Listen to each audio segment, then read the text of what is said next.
Happy Halloween, everybody! Welcome back to Richen with Crazy Old Guy. Glad you're here. This is kind of unplanned, but this week has started out totally unplanned and has turned into, well, let me just show you. Okay, so my daily driver is the beautiful 2005 Volvo XC90, and some time back she developed an issue which basically indicated to me and my diagnostic abilities that we had a bad thermostat. It was hanging open, so the engine was not heating up as it normally should, which sent, codes and everything off. Well, during the summer, I wasn't that particularly concerned about it because the cooler the engine ran during the hot of the day was fine.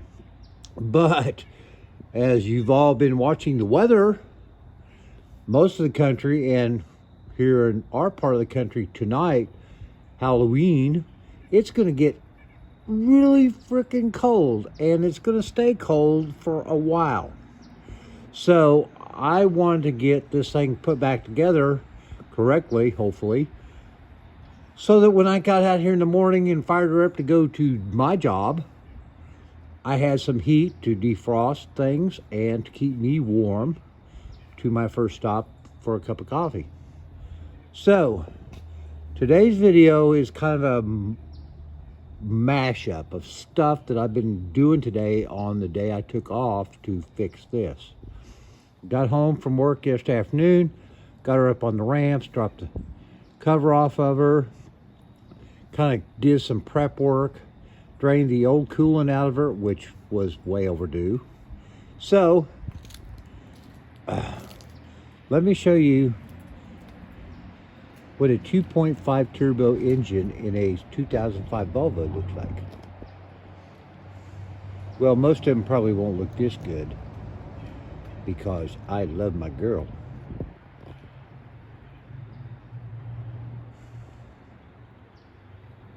Now, this is the 2.5 pt1, which means, for any of you that care, that your thermostat housing is up here, unlike the previous models where it was way down there and you had to pull all of this stuff out of the way to get to it.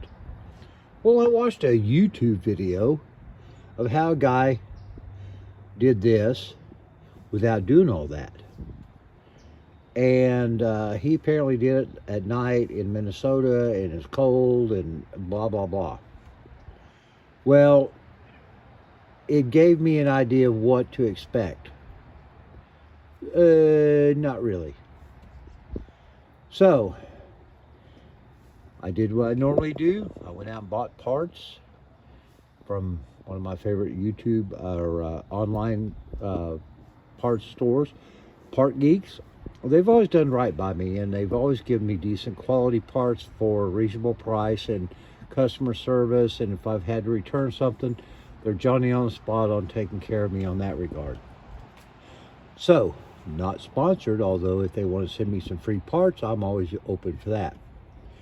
But the point is that the original housing has got torque bolts in it, and they're all just a pain and you know what to get to.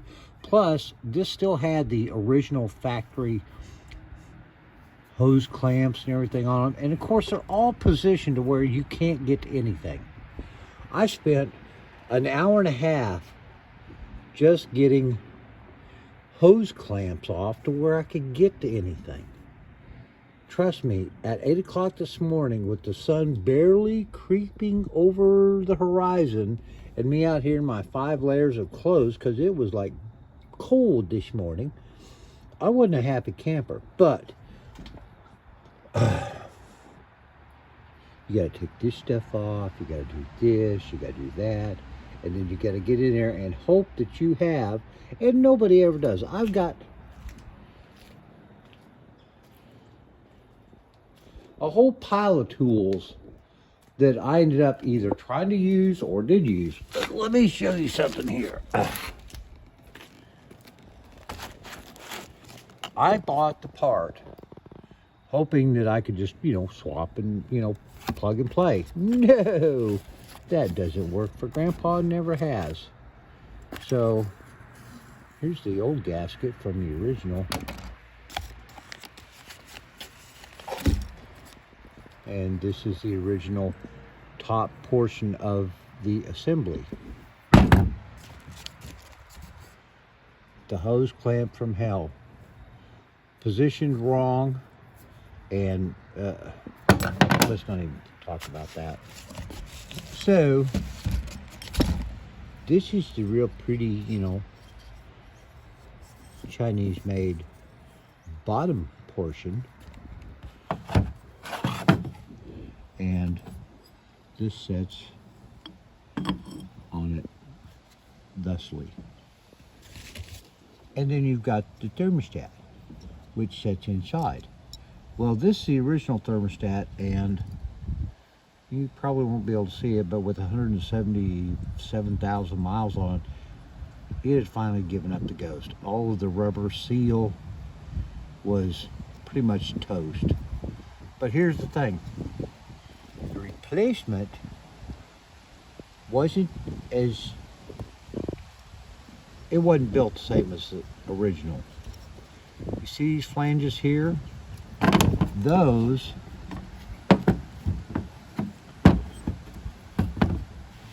fit down inside. Ooh, earthquake.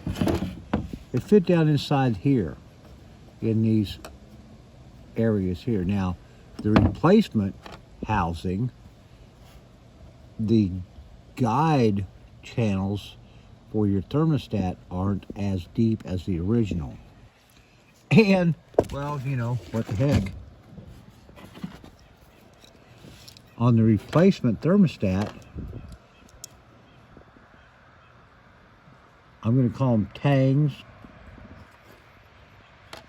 that set down inside of here to seat your thermostat. Get this around here so you can kind of get a better view.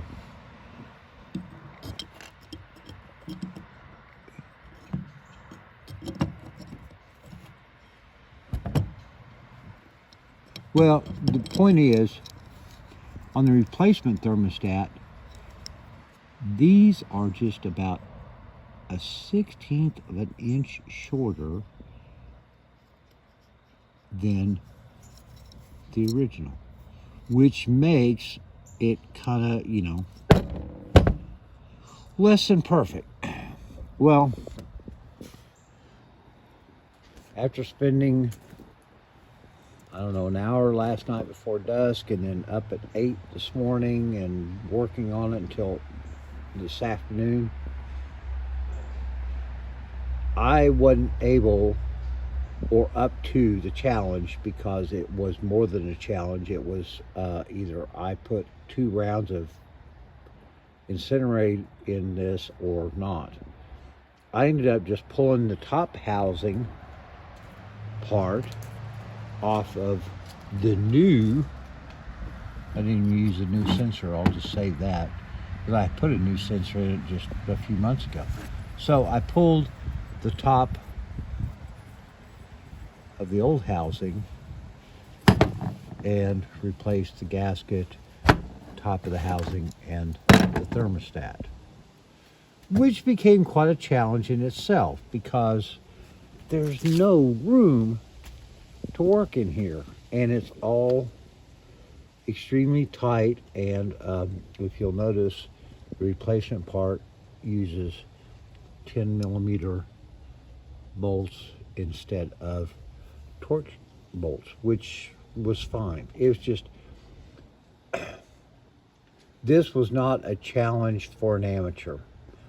If it hadn't been for the fact that I had a lot of years of experience of dealing with BS engineering, I probably would never have taken this on. Quite honestly, about 3 hours into this day, I wondered why I did it to begin with. But it's done.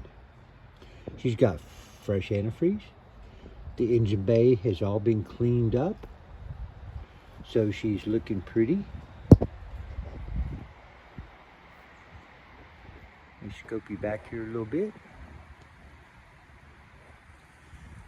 With fall coming on and with all the trees that we have around here, we get pine resin or sap coming off the trees and leaves and pine needles and everything.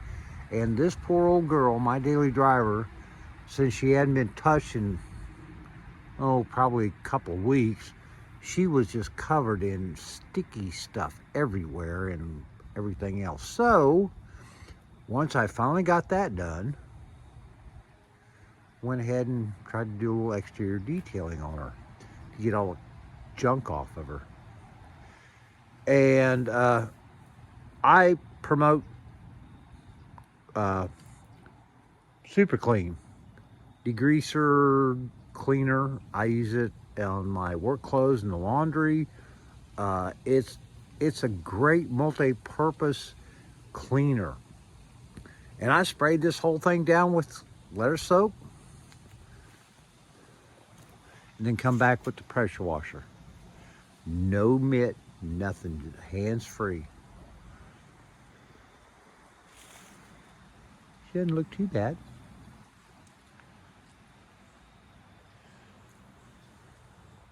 The wheels are nice and shiny. Still got to finish getting these restored.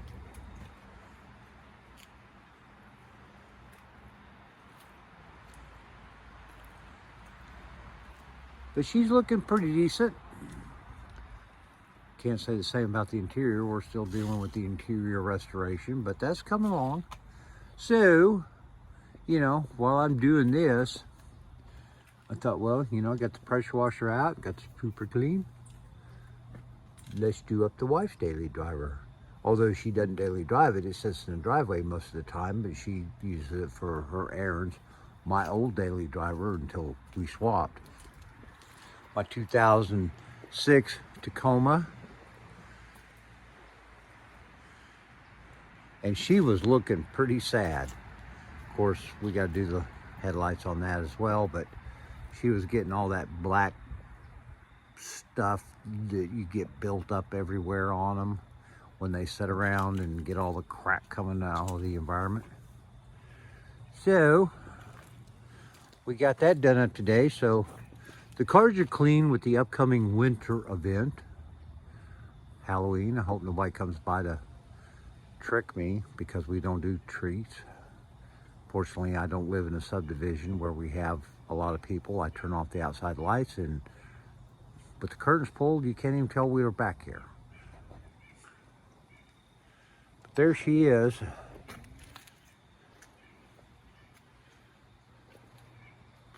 Looking a whole lot better. That's one thing. If you take care of your vehicles, if you maintain them, do the mechanicals, do your oil changes and all that other stuff, you can get an incredible amount of mileage out of these, I'm going to say 95 to 2010 vehicles. I particularly don't have an interest in owning anything newer than maybe a 2015. But I'm not going to go out and buy anything. Don't need to. Got two great cars here that are paid for. 2006 Tacoma, pre-runner, extended cab. Got the V6 in it. Got 177,000 miles on it. Averages about 17 miles to gallon on the highway, 18, 19 in town. These aren't known for great mileage. It's primarily because of some of the gearing in them, but she's a workhorse, and I've driven her across country multiple times and never had an issue with her. Love my car. Love my Tacoma. The Volvo, same thing. Now right now she's averaging right at combined driving 22, 23 miles to gallon. This vehicle weighs 5,800 pounds. It's all steel. Seat 7, leather interior. with a 2.5 turbo, 5-cylinder. 177,000 miles, doesn't use oil, burns clean.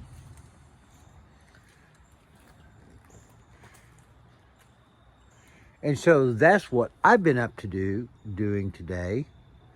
Had to take a day off from work so I could get her ready so that I wouldn't freeze to death trying to go to work tomorrow morning when all the cold weather's supposed to hit Georgia in the southeast.